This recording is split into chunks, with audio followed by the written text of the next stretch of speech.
श्री सद्गुरु महाराज की जय। श्री सद्गुरु महाराज की, श्री सद्गुरु महाराज की जय। आज हमारे जो ओम बाबू हैं बच्चे, जिनका जन्मदिन हम लोग मना रहे हैं, उसी उपलक्ष्य में ये सत्संग हो रहा है। तो उन बच्चों के लिए शुभकामना है, मंगल कामना है, खूब बढ़े और खूब मन से पढ़े, गुरु महाराज की खूब कृपा हो। तो उन बच्चे के जन्मदिन का ये सत्संग है। बच्चों का संस्कार माँ और पिता के हाथ में होता है। कुम्हार को आप देखे होंगे, उसके पास में अनुकूल मिट्टी होती है। उस अनुकूल मिट्टी से वो अनुकूल बर्तन बना लेते हैं। चाहे उसको जो भी बनाना होता, सुराही बनाना हो या कोई और कुछ बनाना हो, तो अनुकूल मिट्टी होने से अच्छे बर्तनों का निर्माण कर पाता है। अथवा यदि प्रतिकूल मिट्टी है, तो जो कुशल कुम्भकार होता है वो क्या करता है, उस मिट्टी में जो मिली हुई अनावश्यक चीज़ें हैं उसको निकाल देता है। जैसे कंकड़ है, पत्थर है, जो कुछ भी उसमें मिला हुआ है उसको निकाल करके फिर अनुकूल बनाता है। एक अनुकूल मिट्टी से बनाता है बर्तन, दूसरा प्रतिकूल मिट्टी को अनुकूल बना के बर्तन बनाता है। तो माँ बाप का यही काम है। माँ बाप क्या करता है बच्चे को, यदि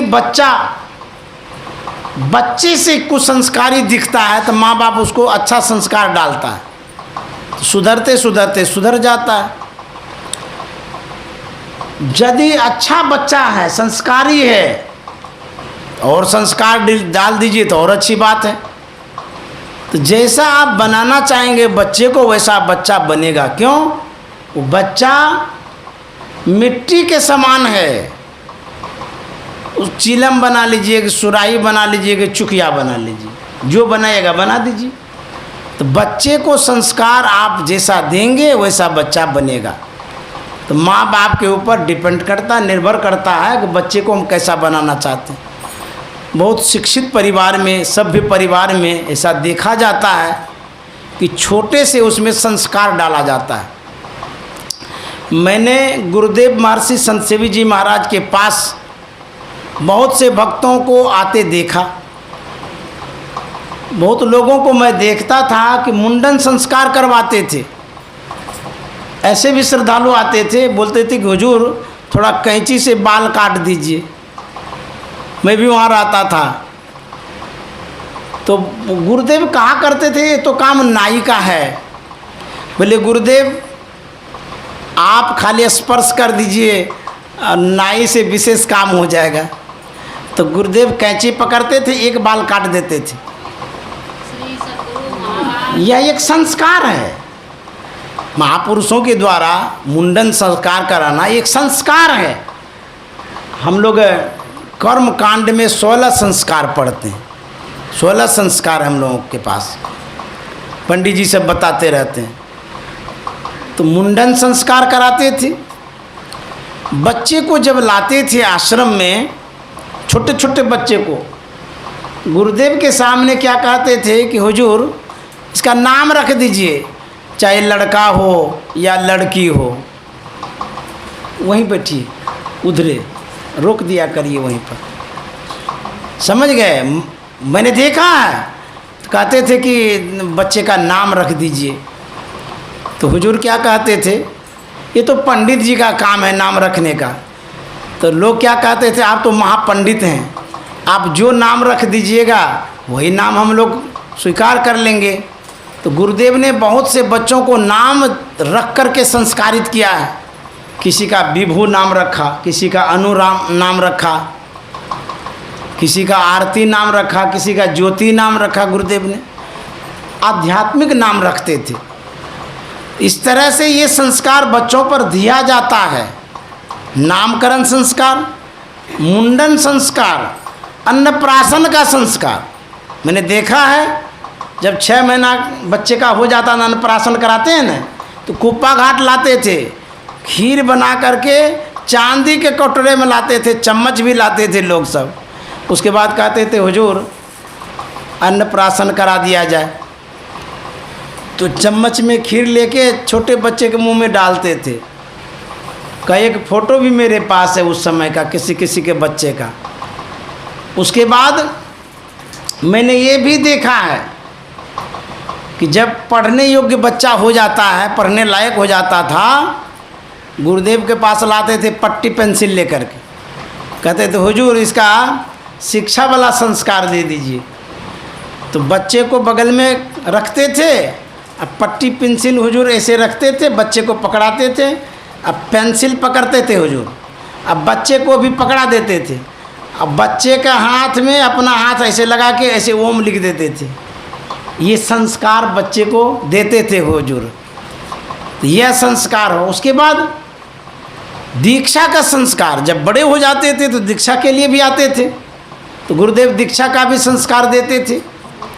इस तरह से बच्चों को हम लोग संस्कारित करते हैं। जैसे ये खेत है, उस खेत को हम लोग अनुकूल बनाते हैं, अनुकूल बना करके अच्छी बीज डालते हैं, तब ना फसल लहलहा के उगता है।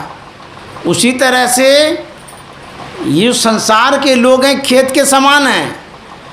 हम जो बच्चा उत्पन्न करते हैं, उस बच्चे को संस्कारित कर दीजिए।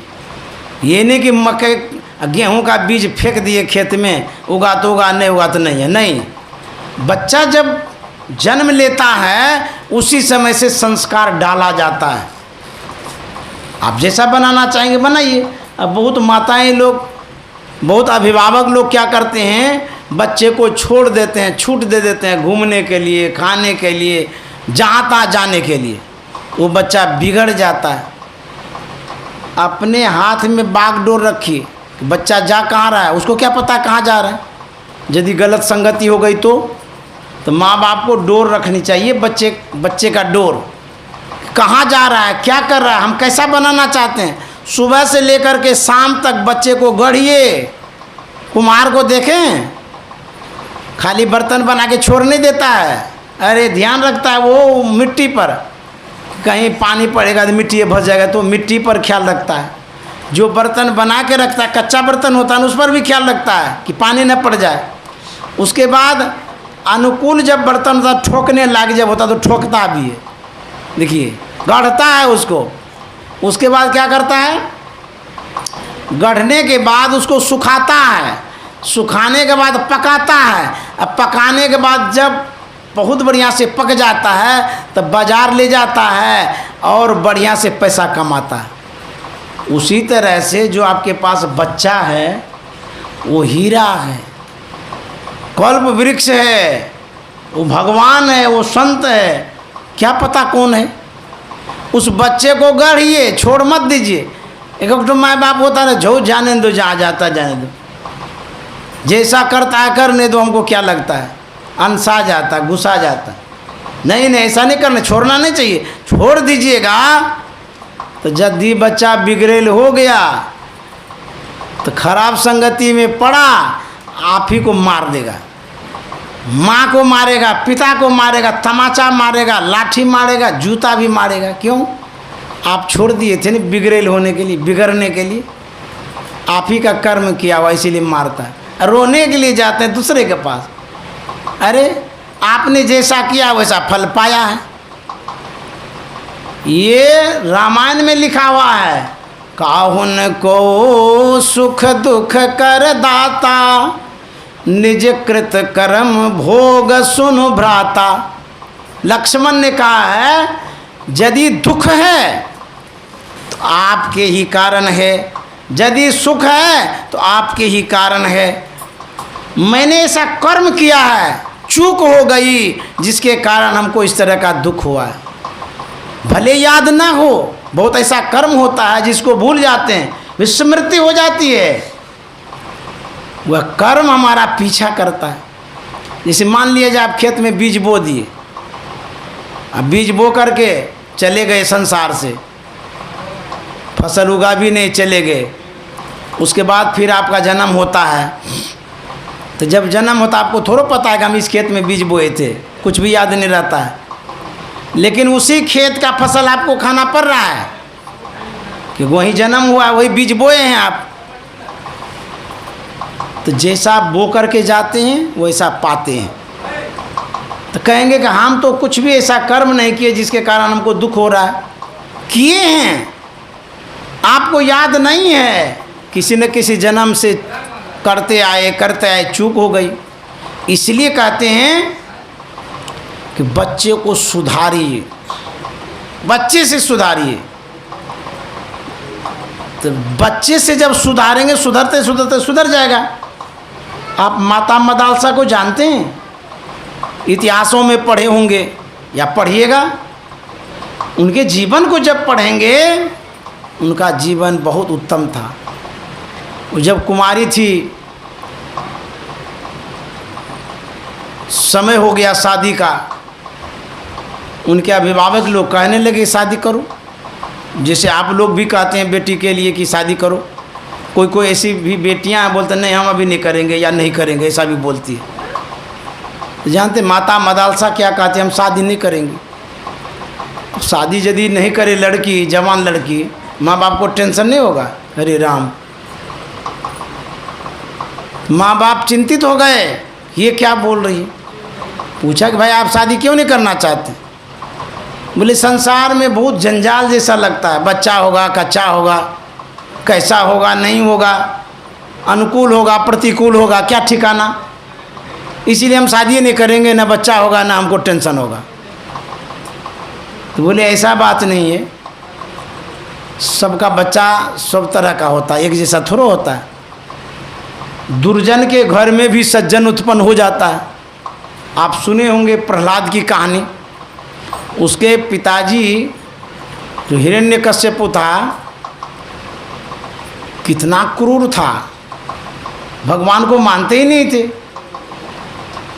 उनके घर में प्रहलाद हो गया, कितने बड़े भगत, भगवान को छोड़ते ही नहीं थे। पिता भगवान को मानते ही नहीं थे, और उसका पुत्र जो है उस भगवान को छोड़ते ही नहीं है। मारा भी तब भी नहीं छोड़ा, फेंक दिया पहाड़ से तब भी नहीं छोड़ा। अब देखिए पिताजी का संस्कार कैसा, उसके घर में पुत्र का संस्कार कैसा, आसमान धरती का फर्क। ऐसा भी होता है।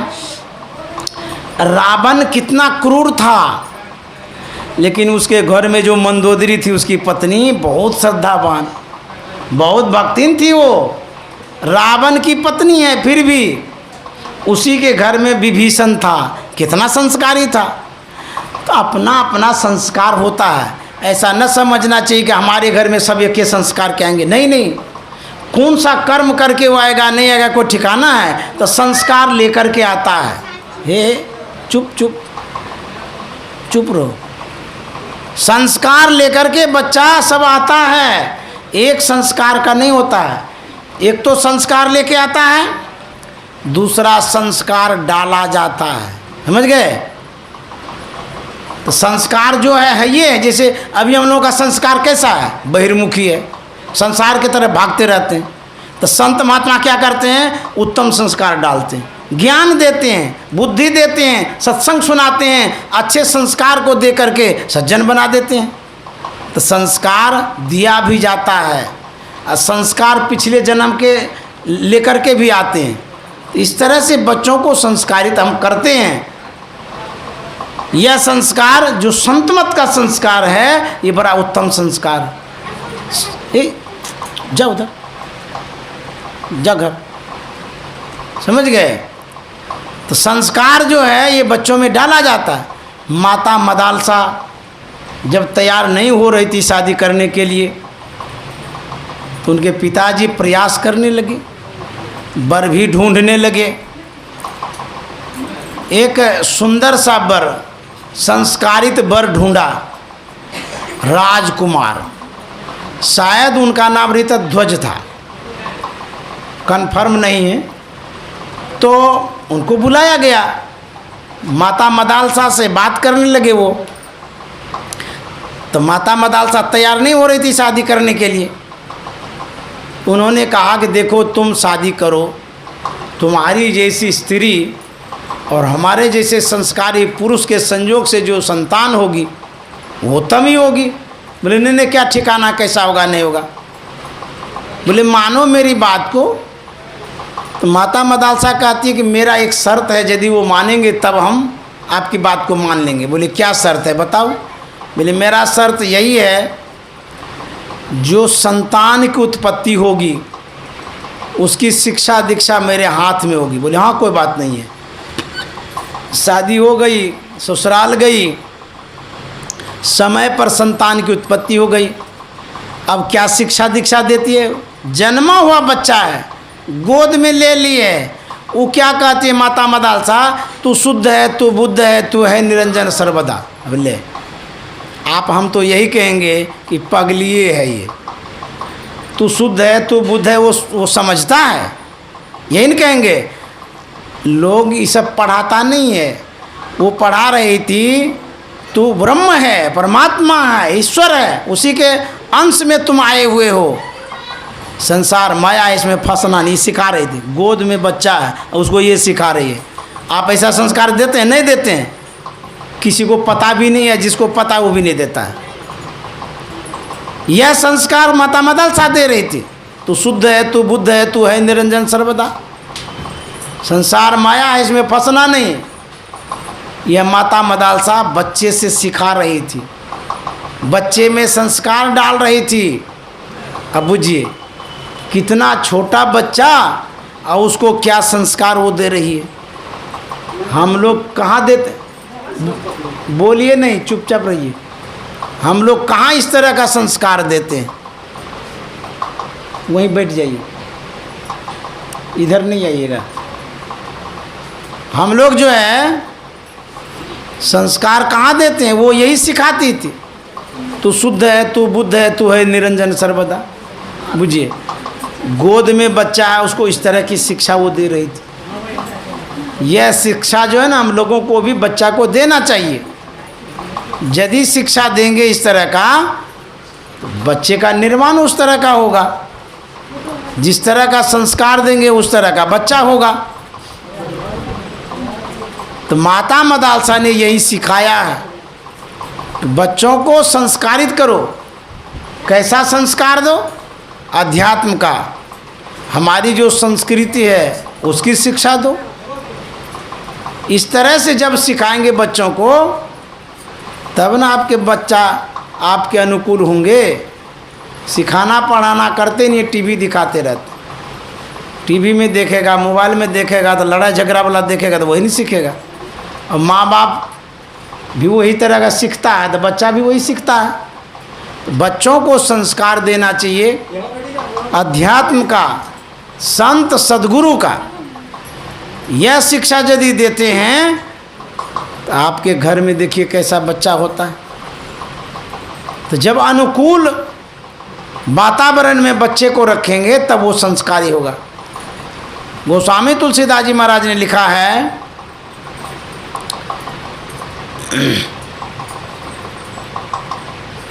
कि हानि कुसंग सुसंगति लाभो, लोको वेद विदित सब काहो। कुसंग यदि गलत संगति हो जाए तो उससे क्या होगा, हानि हो जाएगी। हानि कुसंग, सुसंगति लाभो, अच्छी संगति हो जाए तो लाभ मिलेगा।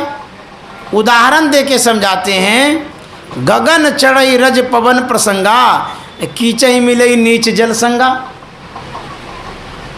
रजमन धूल, जमीन में पड़ी हुई जो धूल है उसमें क्षमता नहीं उड़ने की। कैसे उड़ेगी, जड़ धूल है, चुप रखो। लेकिन उस जड़ धूल में यदि हवा का संग हो जाए तो देखिए वही धूल जो जमीन में पड़ी हुई थी, हवा के संग से, प्रसंग से वो गगनगामिनी हो जाती है, आकाश में उड़ने लग जाती है। हम लोगों में क्षमता नहीं है, लेकिन यदि संत सद्गुरु का सानिध्य मिल जाए, संग मिल जाए, हम लोग भी आकाश में उड़ने लगेंगे। ये सद्गुरु की कृपा होती है, संग का प्रभाव होता है। सद्गुरु की कृपा से जड़ में भी चेतना आ जाती है। धूल तो जड़ है, लेकिन सद्गुरु की कृपा क्या नहीं कर देती। इसलिए उनकी कृपा से हम लोग अच्छे संस्कारित हो जाते हैं। एक खगड़िया जिले की बात है, इसी अगस्त महीने की। एक कोई सज्जन अपने घर की ढलाई करवा रहा था। अचानक बादल घिर गया,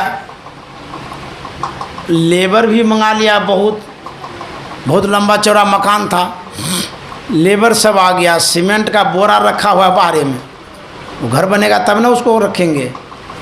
बाहर में रखा हुआ है, सब मिस्त्री है, लेबर है, सब चीज़ रखा हुआ है।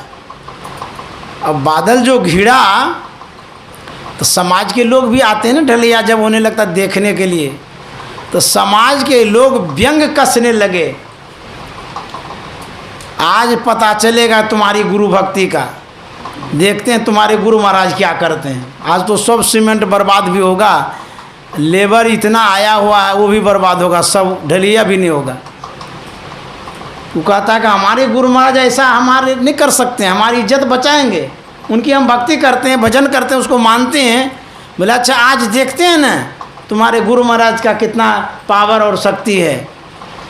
बादल तो घिरा हुआ था ही, पानी भी पड़ने लगा। उनके परिवार लोगों ने कहा, समाज के लोगों ने कहा कि सब कुछ ढक दो। उन्होंने कहा कि एकदम नहीं ढकेंगे, बह जाएगा तो बह जाएगा, ढलैया हम करवाएंगे, जो होगा देखा जाएगा। बोले कि मिलाइए मसाला। बोले पागल हो गया है क्या, दिमाग खराब है इसका। पानी पड़ने लगा, कहता कि आप मसाला मिलाइए, काम शुरू करिए।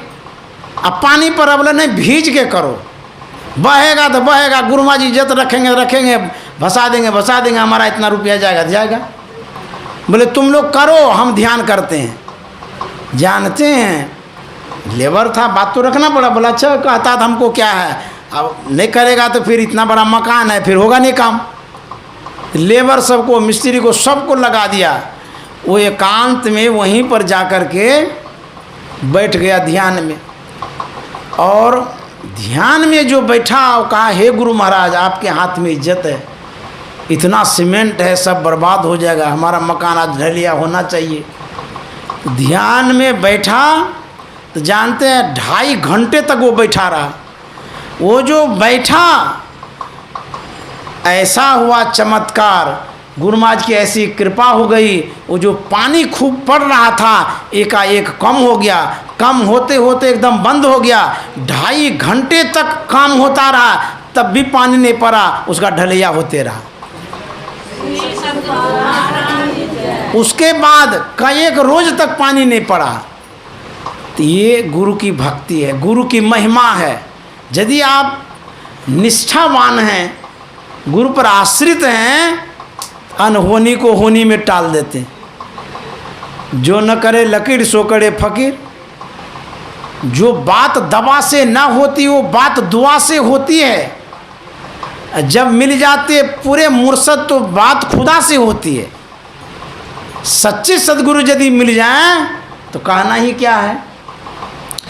परम संत तुलसी साहब ने कहा है, यह राह मंजिल इश्क है, पर पहुँचना मुश्किल नहीं। यह राह मंजिल इश्क है, पर पहुँचना मुश्किल नहीं।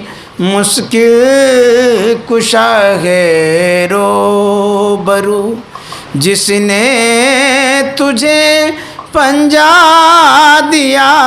मुश्किल कुशा है रूबरू, जिसने तुझे पंजा दिया।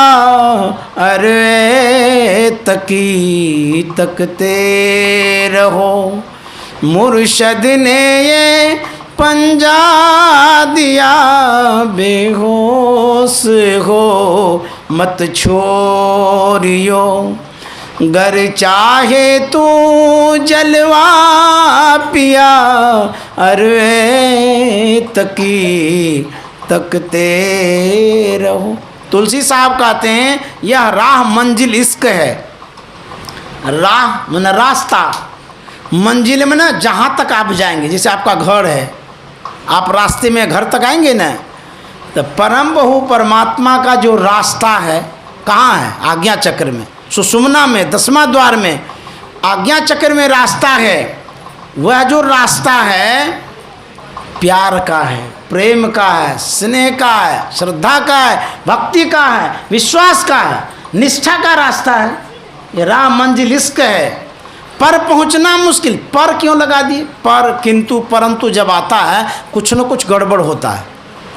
तुलसी साहब कहता है पर, इसका मतलब है प्रेम का तो रास्ता है, पर लगा हुआ है और कोई गड़बड़ी है। क्या गड़बड़ी है? कहते हैं प्रेम के मार्ग पर आप चलना तो चाहते हैं, लेकिन चलाने वाले संत सद्गुरु का मिलना मुश्किल है। कहते हैं पर पहुंचना मुश्किल नहीं, तब मुश्किल कुशा है रोबरू जिसने तुझे पंजा दिया। कहता जिसने तुमको तरीका बतलाया है, वैसे सच्चे सद्गुरु का मिलना मुश्किल है। रास्ता तो प्रेम का है, लेकिन उस प्रेम पर जो चलाएंगे वैसे प्रेमी भी तो होना चाहिए, वैसे संत सद्गुरु भी तो होना चाहिए। यदि सद्गुरु कच्चा है, रास्ता प्रेम का है, तो नहीं पहुंच सकते। यही कह रहे हैं तुलसी साहब कि सच्चे सद्गुरु का मिलना बहुत ज़रूरी है। यदि सच्चे सद्गुरु नहीं मिलेंगे तो फिर उस रास्ते पर नहीं जा सकते हैं। कबीर साहब ने लिखा है कि यह जो भक्ति का मार्ग है, भक्ति का जो रास्ता है, प्रेम भक्ति का गेह है। प्रेम क्या है? भक्ति का घर है। मान लिया जाए आपके पास घर हो तो आप सकुशल रहते हैं, और जिसके पास घरे नहीं है तो बेघर हो जाएगा ना। उसी तरह से कोई भक्ति करता है, उसके साथ में प्रेम नहीं है, उसकी बेघर भक्ति है। ये प्रेम कहाँ पर मिलेगा? किसी दुकान में बड़का बड़का स्मार्ट मॉल सब आया हुआ है, भागलपुर में V2 है। मैं भी वहाँ गया हूँ, मैं कभी कभी जाता हूँ देखने के लिए, खरीदने भी जाता हूँ। नहीं बाबा क्या खरीदते हैं, मैं भी कुछ खरीदता हूँ मेरे अनुकूल जो होता है। मैं जानने के लिए भी जाता हूँ और ख़रीदने भी जाता हूँ।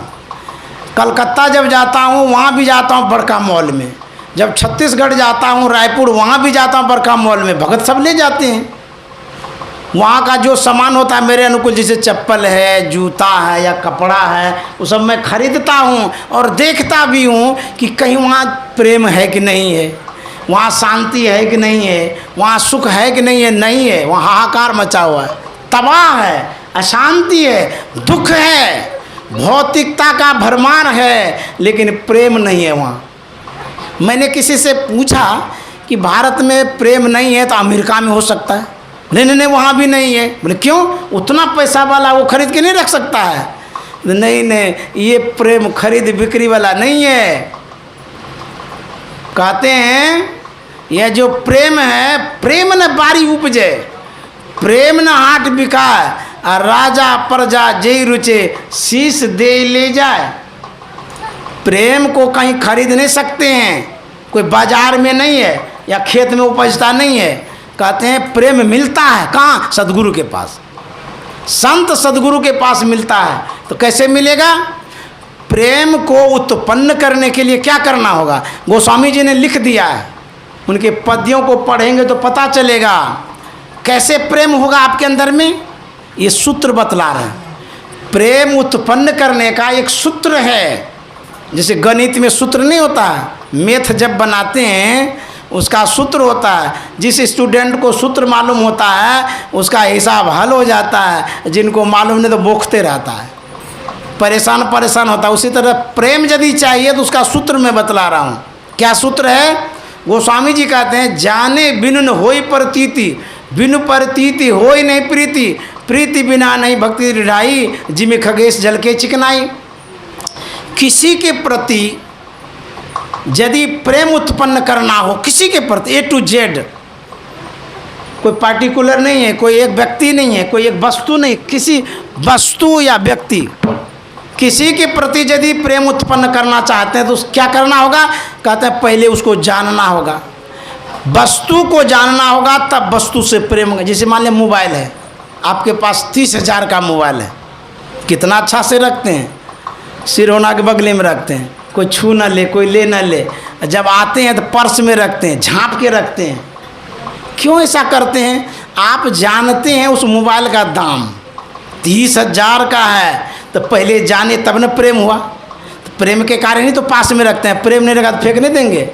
तो मोबाइल से जो प्रेम हुआ है, तो मोबाइल के महत्व को आपने जाना है, कीमत को जाना, महत्व को जाना। क्या महत्व? उससे बात करते हैं, काम का चीज़ है, यूट्यूब देखते रहते हैं, जो भी देखना है देखते हैं। तो आपके मनपसंद चीज़ है उसमें, तभी ना अच्छा से रखते हैं। तो पहले जानना होगा।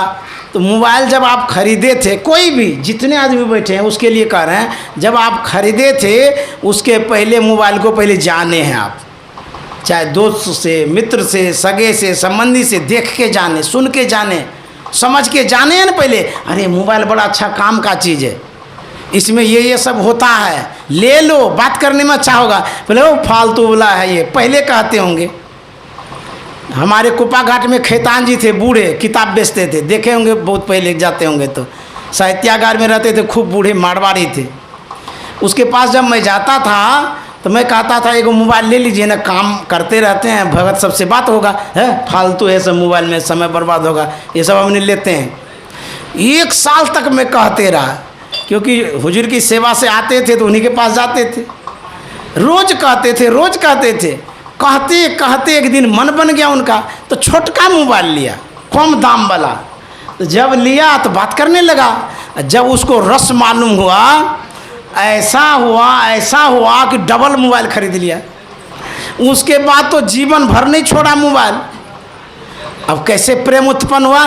पहले जाने, पहले हम कहे ना, हमसे सुना, वो सुनते सुनते प्रेम उत्पन्न हुआ, तब वो खरीदा। उसी तरह से प्रेम किनसे करना है? सद्गुरु से, संत से, परमात्मा से। तो उनसे जो हम प्रेम करेंगे तो पहले तो उसको जानना पड़ेगा। तो कैसे जानेंगे? ये सत्संग के माध्यम से, सत्संग के माध्यम से, साहित्य के माध्यम से, सज्जनों के माध्यम से पहले जानेंगे। और जब जानेंगे तब प्रेम होगा। आप लोग जितने यहाँ बैठे हैं, जब आप सत्संगी नहीं बने थे तो पहले सुन रहे थे न कहीं, किसी से सुनते सुनते श्रद्धा हो गई गुरु महाराज के प्रति, तब ना आप दीक्षा शिक्षा लिए हैं, तब ना प्रेम हुआ है। अब ऐसा हो गया है, एक बार तो अभी पूज्य बाबा का सत्संग सुने, ऐसा मन में बैठा है प्रेम कि फिर आ गए मेरे सत्संग में। तो ये जानने से होता है। तो जब जानेंगे तब मानेंगे, जब मानेंगे तब आपका प्रेम ठोस हो जाएगा। गुरु महाराज ने पहले संत मत को जाना है, तब माना है। पहले नहीं मानते थे। उनके जीवन चरित्र को जब पढ़ेंगे, महर्षि में ही चरित्र को जब पढ़ेंगे, उसमें लिखा हुआ है कि गुरु महाराज संत मत का नाम सुनकर के विरोध करते थे। क्यों? गुरु महाराज को किसी ने कहा था कि ये लोग गुरु को नहीं मानते, देवता को नहीं मानते, इसीलिए विरोध करते थे। तो संत मत को मानते ही नहीं थे गुरु महाराज। लेकिन जब सुनते सुनते इतनी श्रद्धा हो गई, इतना विश्वास हो गया, ऐसा माने कि जीवन भर मानते रह गए, अंतिम सांस तक मानते रह गए। ऐसा माने कि हम लोगों को मना दिए। प्रेम भक्ति गुरु दीजिए, बिनवों कर जोरी, पल पल छोहन छोड़िए, सुनिए गुरु मेरी। प्रेम की बड़ी आवश्यकता है। एक छोटी सी कथा कह के मैं समाप्त करूँगा, उसको बंद कर दीजिए। एक बार हथौड़ा ने चाबी से कहा, क्या कहा कि चाबी तू तो पतली है, छोटी है, तुम में लोहा तो बहुत कम है, तुम बड़े से बड़े ताले को खोल लेती हो। हथौड़ा कहता है कि मेरे पास तो बहुत लोहा है, मोटा तगड़ा भी हूँ, वजनदार भी हूँ तुमसे कई गुना, लेकिन मैं छोटे छोटे ताले को नहीं खोल पाता हूँ। इसका क्या राज है, क्या रहस्य है? चाबी क्या कहती है? हथौड़ा राज जानना चाहते? बोले हाँ। बोले कि मैं प्रेम से ताले के अंदर घुसती हूँ, उनके अंतःकरण जाती हूँ, निवेदन करती हूँ, वो खुल जाया करता है। मैं प्रेम से निवेदन करती हूँ और तू प्रहार करता है।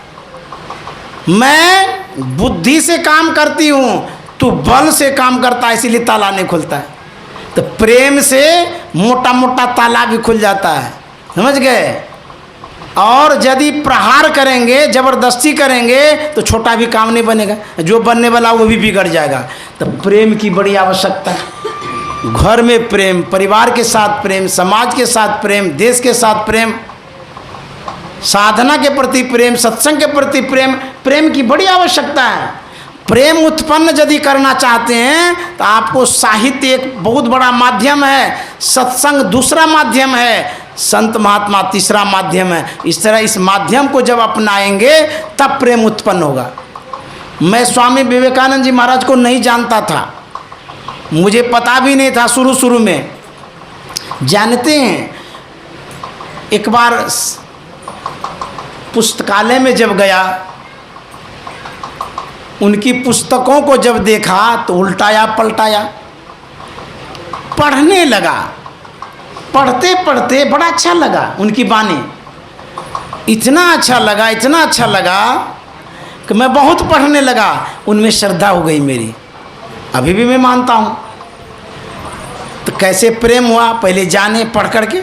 उसी तरह से सबको चाहिए कि रोज़ सत्संग कर, सत्संग नित्य और ध्यान नित्य रहिए करत संलग्न हो, व्यभिचार चोरी नशा हिंसा झूठ तजना चाहिए। रोज़ सत्संग करिए, ध्यान करिए और जो स्वरोजगार है उस काम को भी करिए। आप लोगों की श्रद्धा प्रणम्य है, आप लोगों की भक्ति अद्भुत है। यहाँ कुछ ही आदमी बैठे थे, लोगों ने कहा भी कि पूज्य बाबा जो आए हैं वहाँ सब चले गए। ये जो लक्ष्मी देवी हैं, इन्होंने कहा था कि बाबा दोपहर का सत्संग में बदलाव कर दीजिए। बोले क्यों? बोले कि बाबा आए हुए हैं, वहाँ सत्संग होगा, उसमें लोग चले जाएंगे। हम बोले कि सब तो चले ही जाएंगे, आप रहेंगे ना? बोले मैं तो रहूँगी, मैं कहाँ जाऊँगी? बोले आपको हम सुना देंगे, आप कम से कम रहिए, जो प्रोग्राम है उसको क्यों चेंज करिएगा? बाबा अपना सत्संग करेंगे, हम अपना सत्संग करेंगे। बाबा प्रभावशाली हैं तो उसमें विशेष लोग तो जेबे करेंगे, लेकिन आप हमारा प्रोग्राम आज लिए हैं तो आज सत्संग उसी समय कराइए। तो मैं उसी समय आया सत्संग करने के लिए। तो संजोग ऐसा हुआ कि आप लोग भी आ गए। तो कम ही देर आए, लेकिन फिर भी आप लोगों से भेंट तो हो गई। तो आप लोगों को बहुत बहुत धन्यवाद, साधुवाद। श्री सद्गुरु महाराज की जय।